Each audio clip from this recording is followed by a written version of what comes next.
Good morning, good evening, Good good morning. afternoon, whatever time of day is at your place. Hello to everyone. Please say hi to us in the chat so we know we're not alone, especially our dear guest today, Anja Lordanic Mustac. For those Yes. Good of you morning.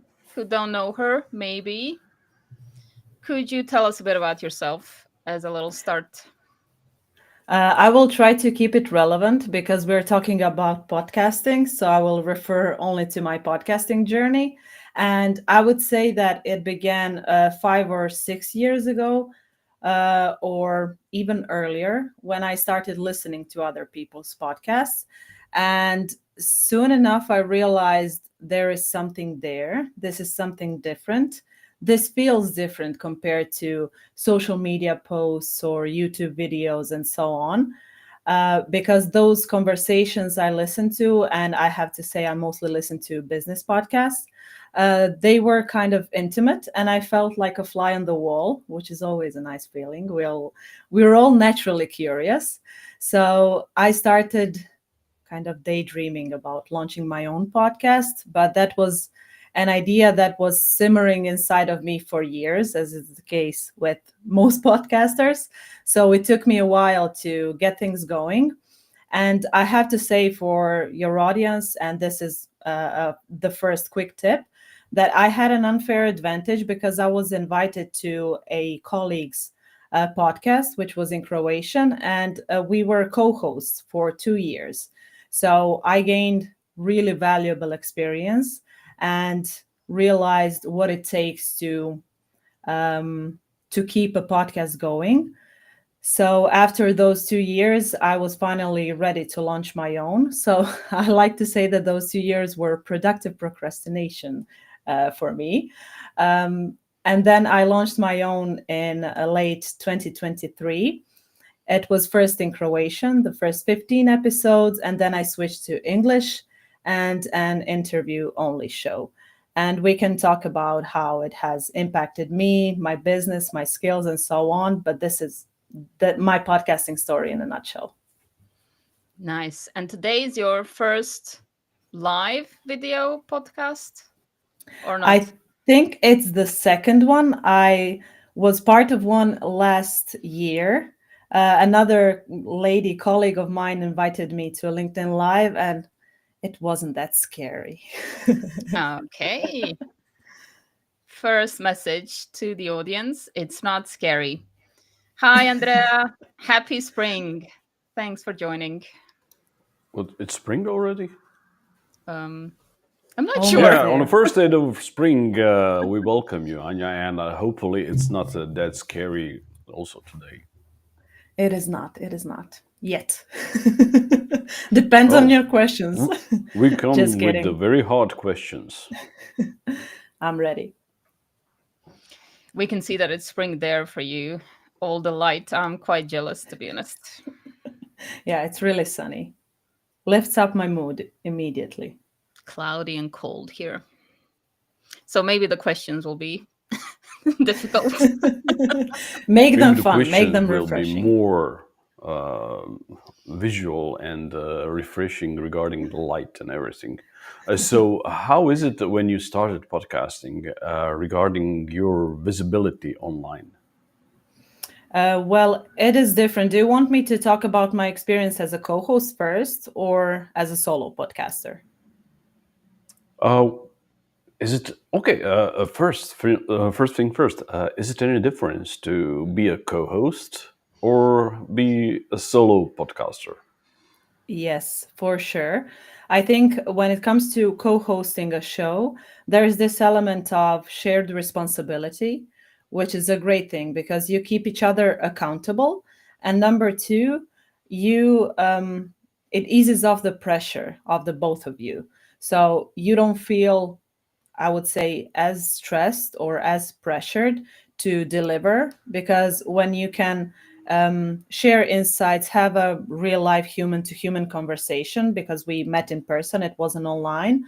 It's a different dynamic, and we had a really great friendship, a great chemistry, And it really showed through because we would receive messages from listeners talking about how they like the format, how they like our conversations and jokes and so on. So that was the great part about it.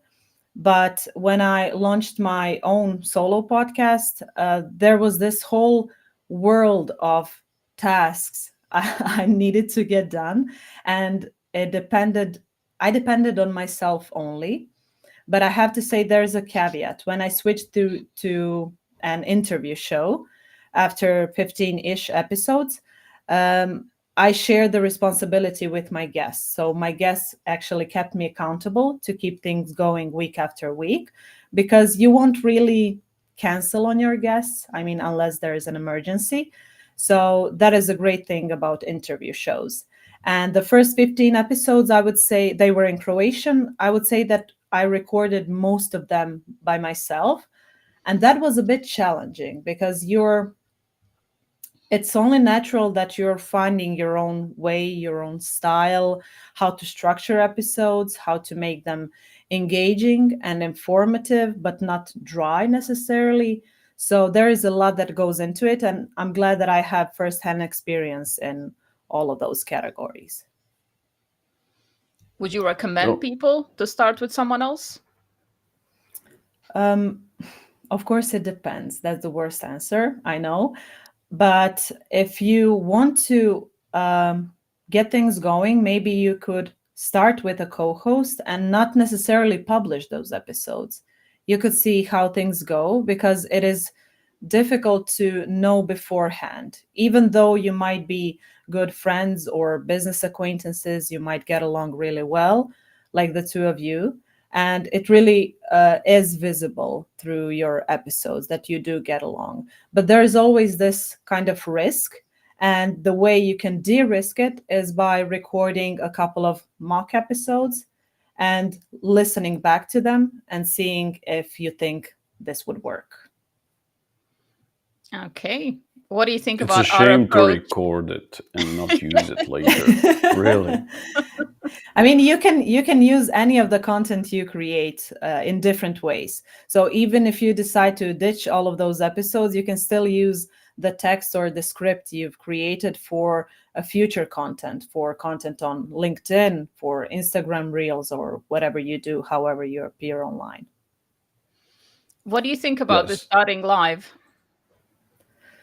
I think you could talk about this more than I could, because this live component is exciting, but it is also a bit nerve-wracking, because we're all aware that people are listening to us right now, and some people will watch the recording back. I'm aware of that, but there's this different um, feeling about recording live and realizing you won't be able to cut things out and edit it out. So I don't know. I wouldn't start with a live show if you're a beginner. Yeah, that's the point I was trying to get to. Yeah, but there is no editing later, so it's easier. Yeah, but Mm, what if you mess up like 20 times? There's no editing. Well, yay. you cannot mess up. If you say so. Yeah, really. We've done it so many times. It's part of the charm, isn't it? Right. It is endearing, I have to say. It is fun when there's a doorbell ringing or a dog barking in the background. I mean, we're all human, but I guess I have a different experience because I never did my show live. I mean, I do meet my guests online and we talk everything through. And I always say to them beforehand, let me know if you want something edited, if you say something that you wouldn't want to be published, that is fine. And again, this eases off the pressure. So that is my preferred method. What do you view on this? That interviewees later want something to be edited out. What are your experience with it? Does that happen often? No, I can't remember a time where it happened. There was this one guest where They didn't necessarily want to answer my question, or they couldn't for moral reasons. And then I edited this part of my question out because it wouldn't serve the audience, it wouldn't serve anyone listening. So that was one situation I can think of. But I remember some guests saying, I tend to blabber on. So please edit out any parts you think um, are unnecessary for the audience, but that actually never happens. Exactly. Okay. So it's a point again for the recording live. Yeah, Because basically. I I see had also what you did there. interviews, and I too had the same experience. Whenever I'd just sent the pre-published version to the other person, it was, oh, it's all fine, just put it as it is. Yeah. Or they haven't even seen it or listened to it because it's like, "Ooh, my voice. That's what I No." Could be wanted to too. say, but yeah. I didn't want to like shout out Darko, and yeah. Maybe that was the case.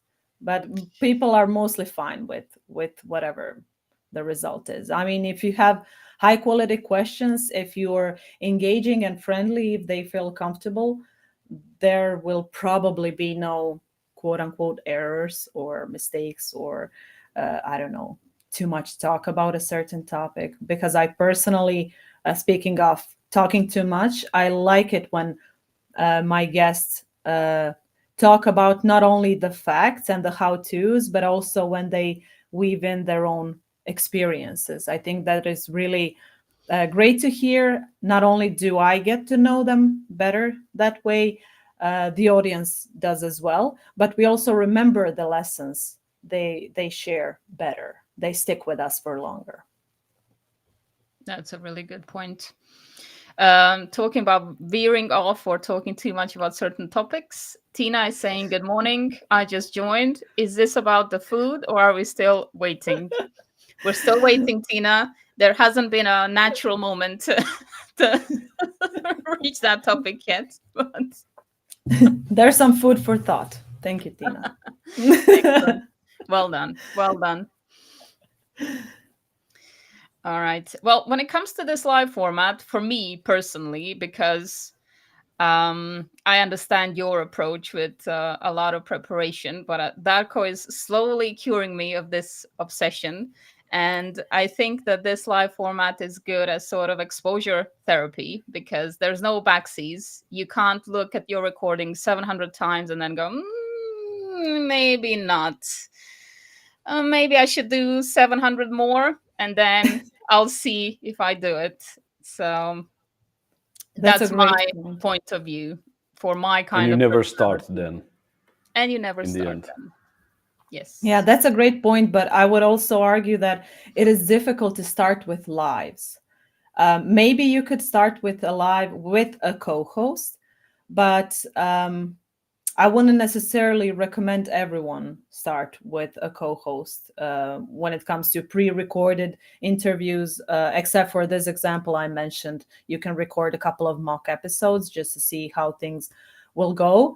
But when you have a co-host or a, I don't know, business friend, which is something I will do next week, it is more exciting, and it is less dire than when you're announcing a live that you will be doing yourself. So there are a couple of ways to look at this. Absolutely. Now that you said it, as a co-host, perhaps, but or not, what about this idea to start as a guest, to dip your toes this way? Yeah, that is something I tend to suggest in some of my LinkedIn posts for all of those who are afraid to start, who feel shy, who don't feel like they're expert enough in their field or whatever topic they're talking about. You can start by pitching yourself to other people's podcasts, because when it comes to podcasting, whatever you do, you're working on multiple skills at once. So when you're pitching to be a guest on other people's shows, you're perfecting your pitch, you're working on your presentation skills, and then when it comes time to record the show, you're practicing your public speaking skills. and you're able to see how well you can distill information, how well you can explain certain concepts, and how engaging it is, um, how engaging you are as a guest. So that's a great tip. Thank you for reminding me of that. Absolutely. What do you think? Now, we've talked a bit about live versus recorded. What about video versus audio? How do you see the difference and what's going to be more popular in the future? A lot of people, a lot of experts are now talking about and putting much more emphasis on video. So, again, this is bad news for some people, but you can always find a way to incorporate video in the way that suits you. So, for example, my podcast is an audio only show, but whenever I announce the episodes or tease the episodes on LinkedIn, I create the video clips from the interview itself, and I insert captions, and I publish the, I don't know, 60-second video on LinkedIn. So this is my way of showing up on video without making myself feel uncomfortable, like I don't want to appear on video, I feel too self-conscious. This is like a conversation I'm sharing with other people in 60 seconds, and whenever they click on the link to listen to the episode, they will be redirected to the audio only podcast. So I think video is very powerful, but I think also we need to take into consideration the work it takes to produce a video, or if you want to have a YouTube channel, or if you want to publish your podcast on YouTube, there is a lot that goes into it. I mean, if you want to edit it, if you want to have some B-roll footage and so on. So it takes, I would say, a lot, excuse me, a lot more work compared to audio only. And the third thing I would like to say is video is powerful, but you need to know your audience. Does your audience even watch interview shows on video? For example, whenever I listen to podcasts, whether they're on Spotify, Apple, or YouTube, I always only listen to them. This is the only way I acquire that information. So even if I turn on a YouTube video, which is an interview, I will never watch it, to be completely honest. So know your audience's habits and know what you're comfortable with and what you would like your podcast to be in the future. This is a great point, and I would really love to hear from our viewers. Should we turn off the cameras, or should we proceed with the video? So, any of your thoughts and comments are welcome regarding this. Thanks for reminding us about this. But perhaps we should proceed with the turned off cameras. Okay, I'm still here. Oh, yeah, I'm here too. Oh, we're bouncing bubbles. Great. Yeah. That's cute. I like this. It's like the old Windows music player. You can still feel the chemistry in these bubbles. I'm curious. Okay. Tell us, please, in the comments, which do you prefer? Or don't. The setup would be much easier if they never look at us. I hope we're not distracting them with video. We're trying to be helpful. Oh, well. Either way. We'll still keep on going. Okay, got you. This opens up a new question. Let's say somebody has started already, audio or video, live or recording, and no one's watching. There's no one in the audience. The numbers are very low. What should you do? What's the next step? Well, here's the unsexy answer. Don't focus on the numbers for the first couple of months. And I would say that this is the bit that helped me the most, because, as I always say, podcasting is a slow burn process. It is a project that will take time for you to see the results, any kind of results. And after being consistent for at least a couple of months, if you're recording a weekly show, you will start receiving messages from people, or maybe even pitches if you have an interview show. And this is the way I like to measure my quote unquote success. Because if someone takes the time out of their day to write me a message on LinkedIn to say how much they've been enjoying the show, or that they've connected with a certain guest I've interviewed, or that they hired them, that is something that is much more, that brings me much more joy than thousands of downloads. That doesn't mean, having said that, that doesn't mean that thousands of downloads is a bad thing, but I prefer these conversations, like real conversations and real connections, which is what happened with the three of us, because I had both of you on my show. And this way we were able to get to know each other better. And my audience got to know you, and now your audience is getting to know me. So, long story short, I would avoid looking at the numbers, at least in the beginning, and focus on some of the more human and tangible things that are, in my opinion, much more important and could get you much further. And here's another tip, because this is something I'm working on myself as we speak.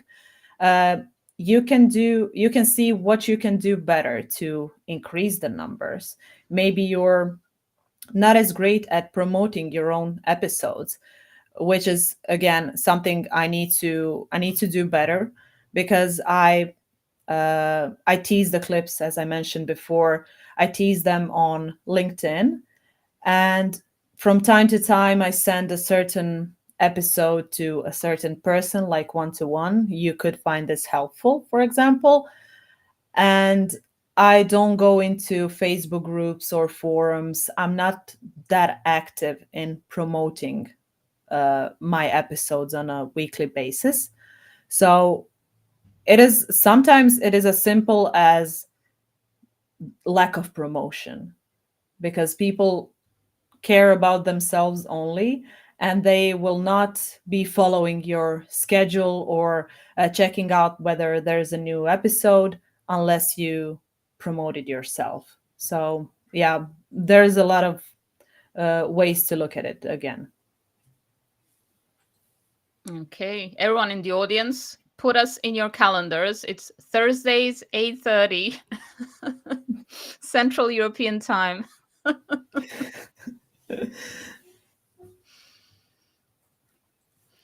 um, you said you don't go into Facebook groups. You stick to LinkedIn, one platform. Would you recommend that to others, to start with one place with promotion so that it's easier? Because it can be a bit overwhelming. Yeah, it's the same thing as is with launching a podcast. So you can start with audio and move on to video later, unless you're doing it live, like Edith and Darko. And in the same vein, I would suggest sticking to one platform to promote it, and then moving on to other ones and expanding, because I assume people who are listening to us, they they're doing all of this themselves. So it is the same as with all of us. We're trying to figure out the fastest and the best way to do all of this. So I think it's better not to overwhelm yourself, because that will make you give up much more quickly, and that is not something you want. So my goal with the podcast was to stay consistent week in, week out, and to consistently promote it on LinkedIn. So now that all of that is part of my muscle memory, it is way easier to introduce another platform, for example, Instagram or Facebook and so on, even though I don't spend too much time on there. This is just an example.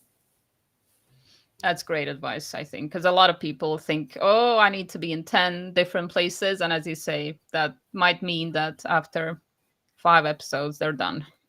They're burnt out. How many episodes would you pre record if that's how you're starting? What would be the ideal number before going live then? I would say that you should go live with an introductory episode, so episode 0. This is something I always suggest, plus 4 episodes.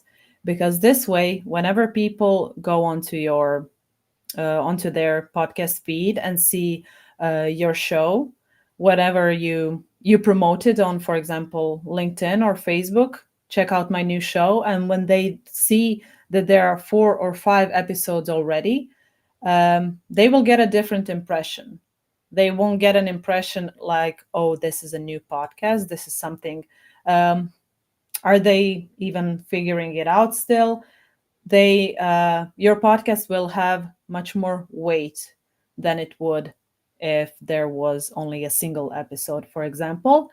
And number 2, they will have something to binge. So if you had episode 0, for example, an announcement episode, which might be 5 minutes long, and then you had 4 additional episodes, 2 of which are solo episodes and 2 of which are interview ones, then they will be able to pick and choose or binge all of them.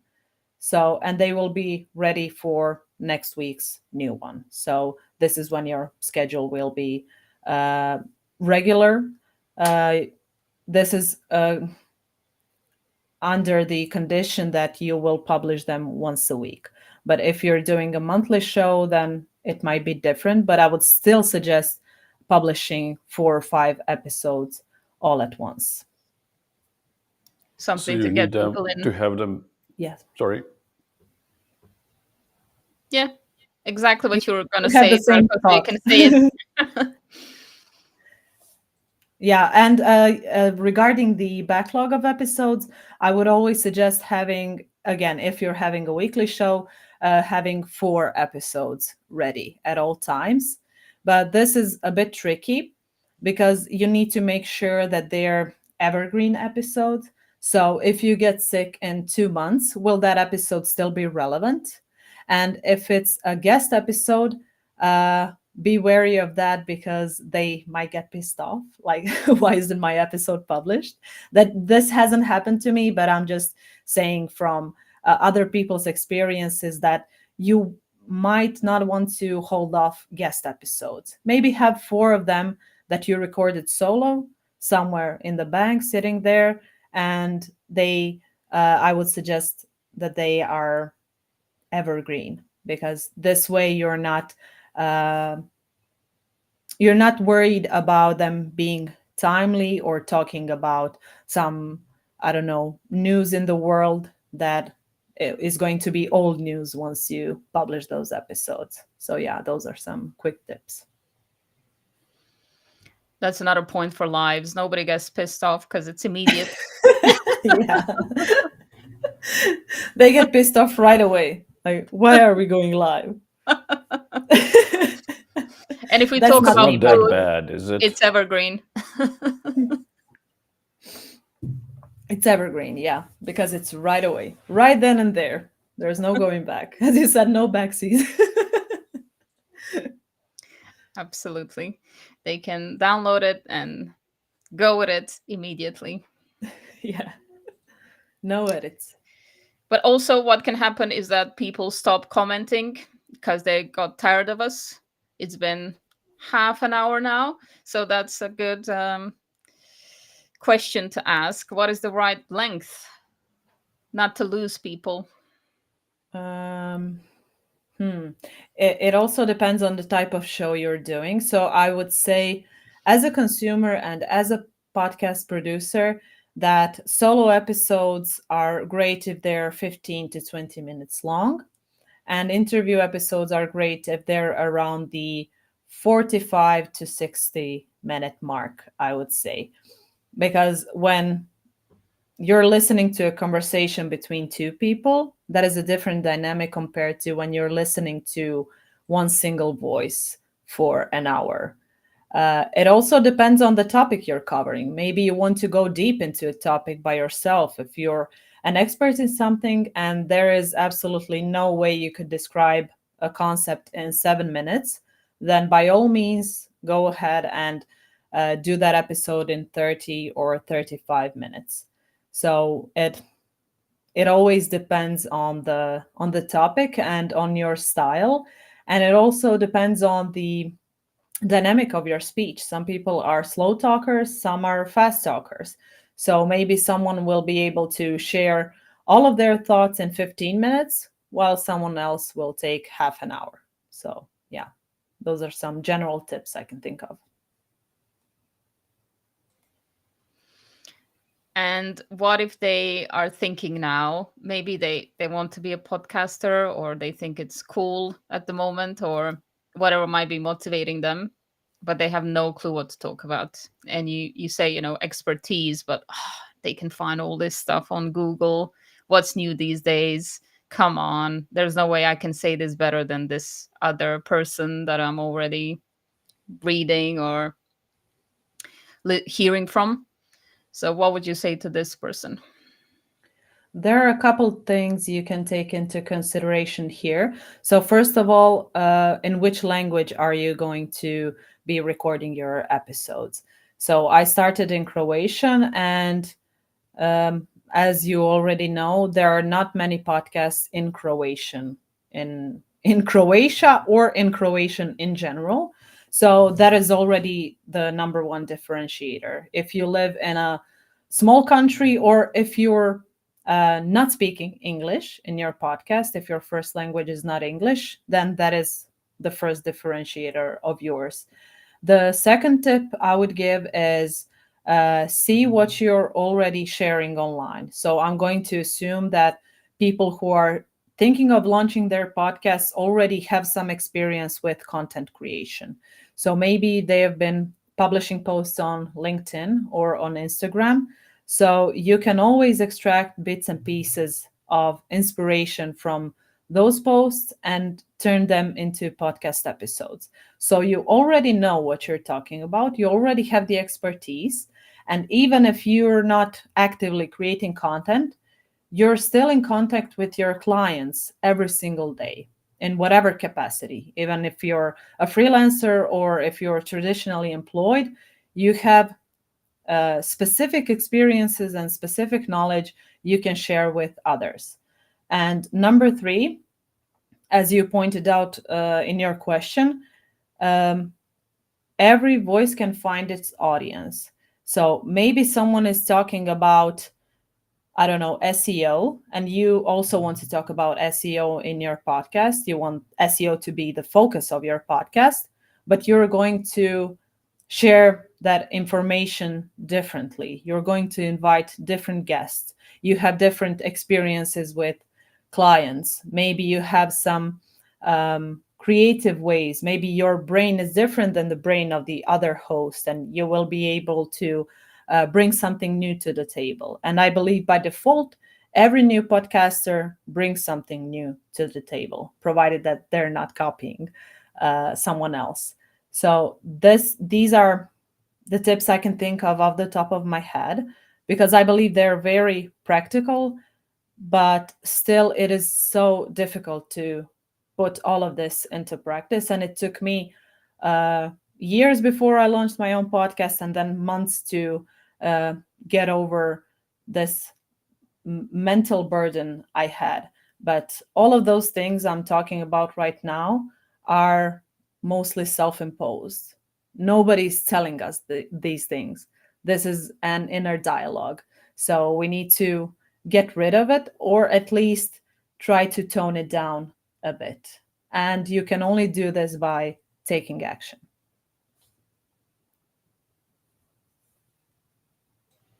Absolutely. My personal advice is find someone for accountability. Yeah. And Anja could be this person for you, because I know you have some services relating to this. So now could be a good time before we lose everyone to talk about that a bit. Yeah, last year I had held a 4-week podcasting program which so we went live each week for an hour. I mean, live amongst ourselves. And this is a great exercise, as you said, because we're keeping each other accountable. And when you have a group setting, there is something really special about this. Darko, I know you also host some workshops, and there's this group dynamic that is really different compared to work one on one, or compared to reading a book or listening to a podcast or reading a helpful LinkedIn post. So that was a great experience. And now I'm working with some clients one to one. But here's something that I don't know how to put into words in a better way than this. But when you pay, you stay accountable more easily. So sometimes there is um, no other way out than to pay for help. And I've paid for help many, many times. And I realized, okay, now that I've paid for this, whether it's my training practice or something related to professional development, I'm keeping myself accountable because I don't want to lose out on that money. And I want the host or the creator, my mentor, I want them to be proud of me. I want them to make me their case study. So there are multiple layers to this. And whenever you ask for help, that's a great first step. You're keeping yourself accountable. And when you pay for it, there's a whole different level. So currently, I'm working with clients one to one because I realize that people have different needs. Some of them are, for example, more tech savvy. Some of them don't want anything to do with tech or setting things up. And some of them are more creative, some of them are less creative. So we're working on different aspects depending on their needs. So with time, I believe I will reintroduce the group component. Nice. We had a question in Croatian in the chat about the name of your podcast and where people can find you. So I put a link on LinkedIn, but you can tell us here as well.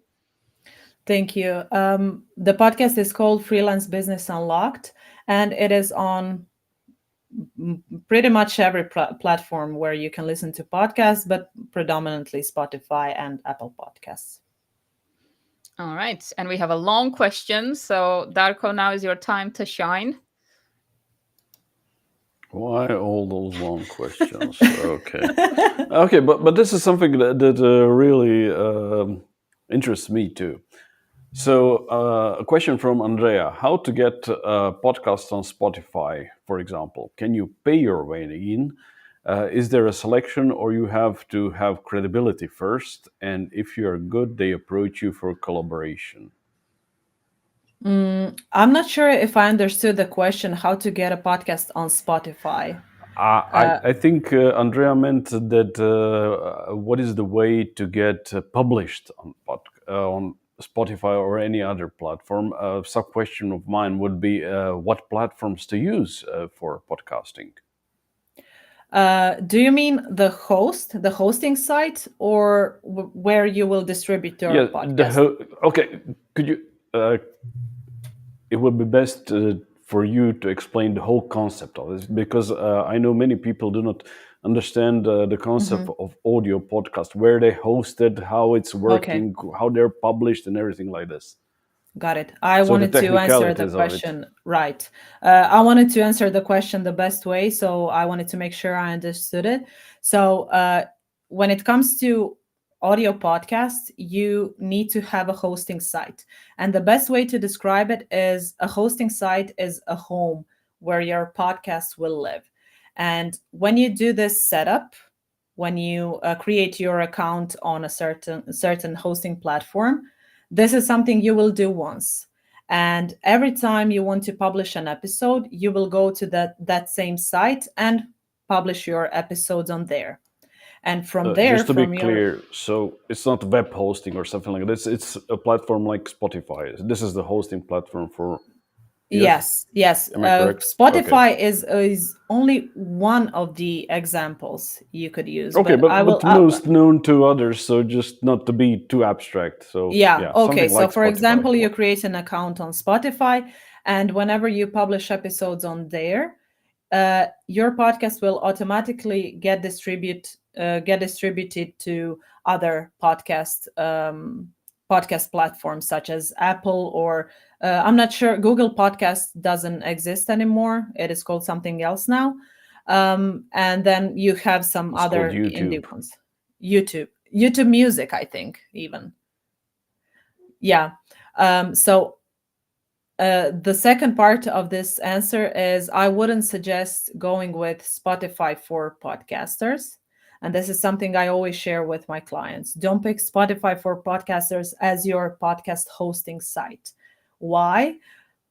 The biggest issue I have with it, and I'm speaking unfortunately from firsthand experience, is that whenever you publish episodes on there, you only see the data coming from Spotify, which is a shame. So you can't even see how many people listen to your podcast on Apple Podcasts or on any other platform, which means that you're missing out on valuable data. And I know we said earlier, don't focus on the numbers right away, but later on, you might use those numbers to, for example, approach sponsors or guests or to brag about your numbers to attract certain guests. So you need this data, and Spotify for So is podcasters data doesn't allow for it. is data you mean the analytics data? How The many analytics, people were yes. listening, downloading, and everything? Yes, you will only see the data coming from Spotify. So I have no idea why they did it this way, because this is what turned me off. This is what made me move to another hosting site. But this is the number one reason why I wouldn't suggest hosting your podcast on there. But if you host your podcast elsewhere, so for reference, I use the site called Acast. Whenever you host your podcast elsewhere, it will still get published on Spotify. The only difference is Spotify will not be the home of your podcast. And the thing is, I just want to emphasize one more thing.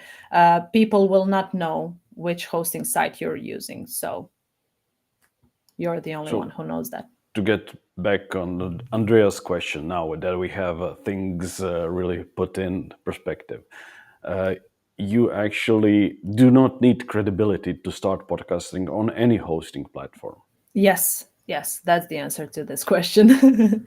You don't need credibility, you just need to start. And of course, there are certain rules or things you can implement to make it as best as possible. But you don't need to be overly worried about making it perfect, because it will never be. And most of us record from our own homes. Most of us don't have studio setups, but good content will still shine through, and there's always room for good content, and people generally don't care where you're recording from, as long as they can hear you well. I think this episode is working, as I can see we have someone interested in launching a podcast. So, Nice. what is the hosting site you would recommend? Ask Andrea. Yes, I suggested Acast, Acast. That is my platform of choice, but a lot of them are similar. You can always check out the features in the pricing section on their websites, but most of them offer similar things. So this was like an anti-commercial for Spotify for podcasters, but I'm speaking from my own experience. And if you don't need to make the same mistake I did, please don't. Oh, and now we come to the next question. From what I know, Spotify is so popular because they have a free version. And Yes. do other hosting platforms also have some free types of I don't know, subscription or however Yeah. it looks? And what are the differences between paying some subscription and having a free version of the same thing? That's a good question. I paid for Acast as soon as I got it because I knew I would be consistent. And by that point, I had a certain number of episodes on Spotify, so I knew I would stay consistent with it. So I paid for the yearly subscription. And as is the case with every software, you have a free trial. And the disadvantage here is, for example, you can only publish 5 episodes, for example, or if you're publishing a video or something like that, there's a watermark in the lower right hand corner, for example. So there are certain restrictions, but the free version of any software is usually more than enough to get you started. Yes, Andrea has been thinking about launching her podcast for 2 years now. I feel you on that so much. We'll take a couple of years before we get going.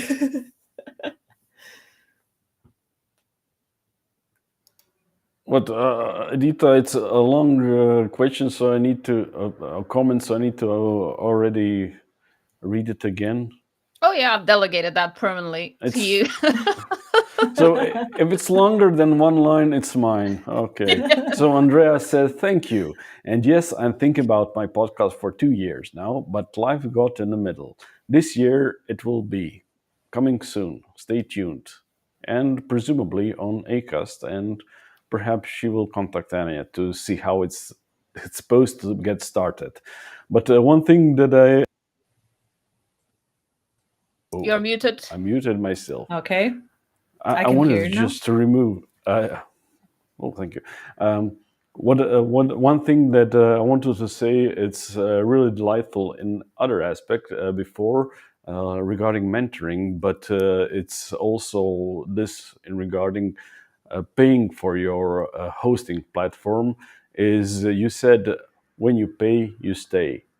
So it's a Mm. way to just make yourself accountable for doing the podcast beyond this first 5 episodes, which, like I said, you need to first create them for people to binge, and then you have them hooked, and then they can get no more of it.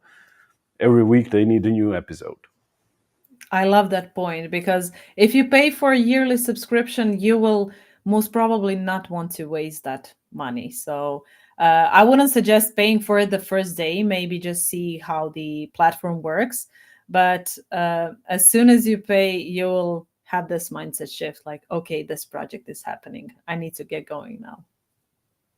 Yeah, but like you said, most of the platforms have a free trial at least to Yeah. see how it's working, and perhaps a few episodes to put there and see everything if it suits you or not. Yeah. Yeah. Very true.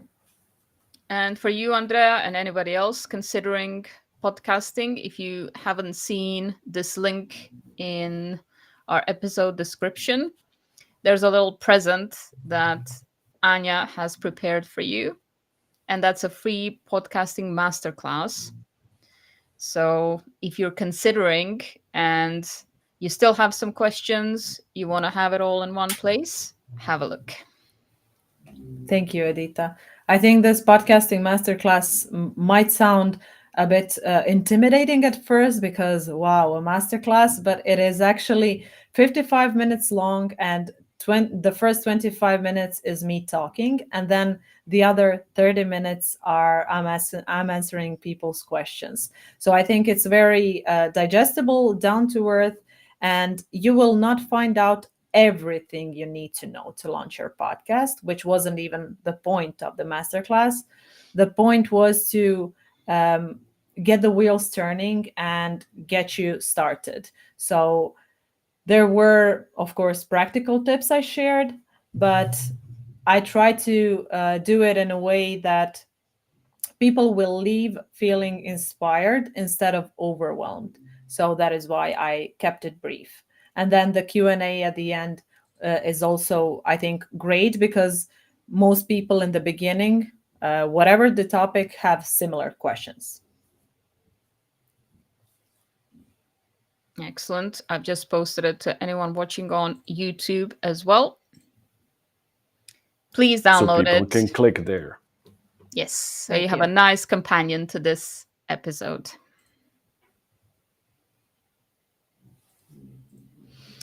All right. I think there's one thing that we haven't talked about as an option.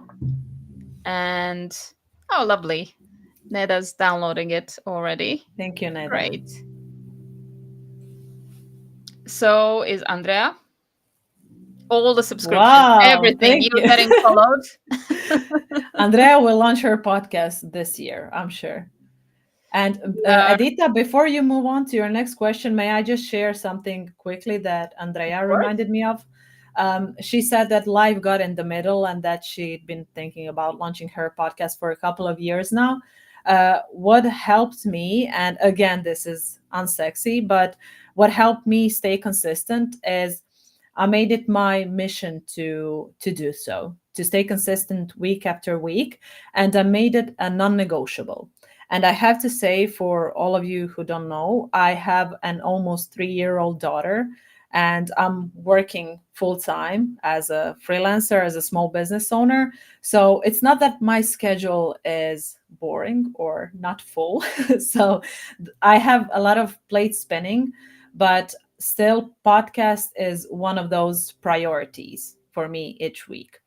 And this, of course, I don't know Andrea's situation and it really doesn't matter, but whenever you put something in your schedule as a non-negotiable, or as Darko said, when you pay for it, when you pay for the yearly subscription, when you invite 5 guests to your show and when they say yes, this means that you now have this whole accountability network around you, and this way you will stay more consistent.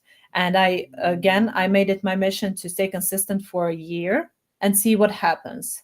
And what happened after a year, after 50-ish episodes, it was hard not to keep going. So this is when I gained momentum, and it was way easier to keep going than it was in the beginning. But in the beginning, you need to set the foundations and make things as easy for yourself as possible. And most of us need to stay accountable. So that's what I did as well. And this is really a great advice, also. And I feel inspired now because I just got off the tracks. I don't know, 3 or 4 months ago. I have 2 additional podcasts that I was working on, and I haven't done any of them for 4 months. So I think I'll get back to it. Thank you. I'm glad I inspired you, but there's also a caveat because we need to think about what the goal of our podcast is. So maybe this is a passion project for you and you have no serious intentions with it later down the line in the future. So if it's something you are going to do every couple of months with no expectations, I think that is fine as well. But this podcast was a part of my business, it was connected to my business. It was a business project, basically. This is why I took it so seriously. But if I was talking about one of my hobbies, something I'm passionate about in my free time, maybe I wouldn't record episodes regularly either. I would do them on a whim or whenever inspiration strikes. So think about your goal first. Yes, exactly. And it they are business related, and they were a weekly podcasts, both of them. So they weren't just put out sporadically. But after 1 week, 2 weeks of not posting, maybe next. Oh, I've been already a month not doing it, so it just gone somewhere. Yeah. But I Yeah. need to get back, and these are really great advice, even for not only for starting a podcast, but also for restarting. So I have some Yeah. ideas already now. Thank you. And also, if you want to stay consistent, and if you've been consistent, for example, for 2 or 3 months, which is great to begin with, whenever you feel yourself falling off the tracks, as you said, you can always publish a replay of an old episode, which is something I did over the holidays or in January this year. I published some replays of all old episodes because at that point I had over, I think, 60 episodes, and there were some I wanted to shine some light on again. And my schedule was a bit hectic in January. I had some personal stuff I needed to take care of. So the replays are also a great thing because not every member of your audience listens to every single episode of yours. So if you stay consistent for 3 months, that's 12 episodes. This means that in episode 13, you're more than welcome to publish a replay if you have something going on in your life, if you get sick, or if you don't have those 4 episodes already recorded that we talked about earlier. Nice. When we run out of ideas, Darko, we're replaying Yes. whichever episode we talked about food in. I'm staying muted on that topic, so no, you cannot get me in that. This is going to be the only episode where food is not mentioned. Not sure what to think about that. I think By Darko me, at needs an least. By extra others, it podcast seems to be mentioned. just for food. This is like our way of getting him there because that would be we need. Nice. Perhaps I'll launch a fourth podcast just about food. Who knows? And it needs to be video because food is very visual. All my podcasts are videos, so I cannot actually Great. repost old ones. But well, yeah, it's a problem with the video podcast. You cannot relaunch the old episodes. It's there. I don't. On You mean you can't audio, repost a video? where? If you repost it on YouTube again, you will get penalized by YouTube.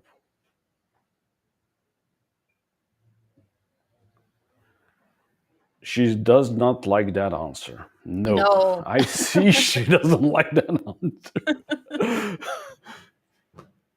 Anja just went away. Yeah, she froze for a second there. Okay.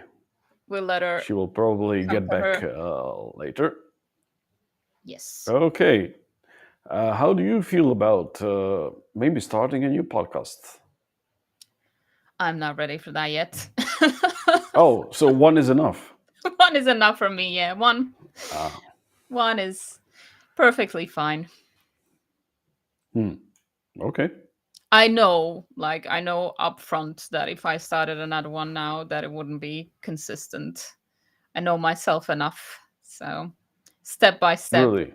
is my approach. So like Anja said, you need that mutual responsibility to get the every week or every second week or every month, whatever you set as your goal to just to release those podcasts. Okay. Yeah, She said that is a mutual responsibility. I wanted to say for me it's mutual irresponsibility. So we're here every Thursday, aren't we? So yeah. Oh, and all right. Anja is here again, or not? Yeah. Are you back? Yay! So it was me. I'm sorry. I'm sorry. And this happened at the 56-minute mark. We were so close. Oh, I thought you were so scared of my answer that you just went away. No, I was so sick of going live that I just needed some time off. Okay, you have your 2 minutes now. We can go on for another hour. Great. Now I'm refreshed. Sorry about that. I don't know if you heard Darko's question or you ignored it completely. Can you repeat it? I'm not sure. I have no idea what I was asking. He asked but about you obviously reposting. didn't like it. Oh, reposting video. Yes, Yeah. I heard that one. Yes, I was about to answer it and then I needed some time off. I think you can always chop up some bits from those videos. For example, I think yours are around 60 minutes long or even longer. You can always chop up 25 minutes that you think are the most valuable or helpful, or a certain topic or concept you dove into, you can post only that part, and in the description link to the full length video, for example. And that's still new content for a lot of people in your audience. We need a compilation of all the Exactly. food digressions. Coming soon. Darko, this one's yours. It's longer than one line. Okay, so hi Vishnya. And Vishnya said, I'm late to the party, but here's a question for Anya. Do you have any plans to add video to your podcast? Well, as I said before, I'm already recording all of my interviews. I'm recording the audio and the video. But I think what Vishnu is asking is whether I'm planning on putting it on YouTube. And at the moment, the answer is no, because I think I would feel overwhelmed with that extra task on my plate. So I would rather keep it audio only and keep on posting teaser clips on LinkedIn, because that is what works for me. And I don't feel overwhelmed by those things I need to do right now. But I get the power of video. I really understand it and I respect it. So I think in the near future, is that will be something that I'm going to start considering. But at the moment, no. And just regarding this question, also, I would like to ask you, as a podcast expert, we see many audio podcasts starting to be more and more on video. Even in the US, which is predominantly audio based, how do you see future of podcasts? Will it be separated by people who like audio and listen to audio all along, or will video take over? That's a really difficult thing to predict, but I believe audio will always be very powerful, because by nature, people who listen to podcasts are doing something else entirely while doing so. So they're either jogging, walking their dog, cooking, doing household chores. So it is a medium that really um, allows for different kinds of activities. So you're quote unquote multitasking, but you're actually doing those two things all at the same time. And it makes the time go by faster. So yesterday, while I was cooking, I was dreading it because it was late in the evening. I put my daughter to sleep and I was like, do I really have to cook right now? But I decided to reward myself with a podcast episode, and time flew by. So it was, you can always connect listening to podcasts to some of those dreadful activities, for example. And here's another way to answer this question when it comes to video. And you mentioned the US and the US creators. I think what we're seeing over there is specific, and in terms of video podcasts or interview shows, they're being recorded in person with a guest.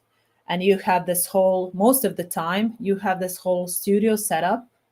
People are inviting their guests in person to their home or to their studio, and they're recording their show using multiple cameras, multiple angles, multiple microphones. They always have a producer behind the scenes, and they, most of the time, those big creators have social media teams working in the background to promote the content, to, as I told you before, to chop it up, to create social media posts and so on. So when it comes to video podcasts, I think those who are able to invest that much money into travel, or in a home or in a professional studio, will have an upper hand, which is completely natural. But those of us who are recording our interviews online like this, we need to think of different things, such as I mentioned before, our key differentiators. What will make your show different compared to someone else's? So yeah, there's a lot that goes into it.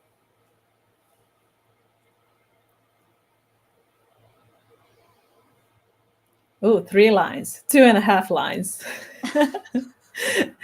shall I Thank you, shall I take Andrea, this off for your your plate, thank you, Darko? Andrea, for your comment. So let's read it out.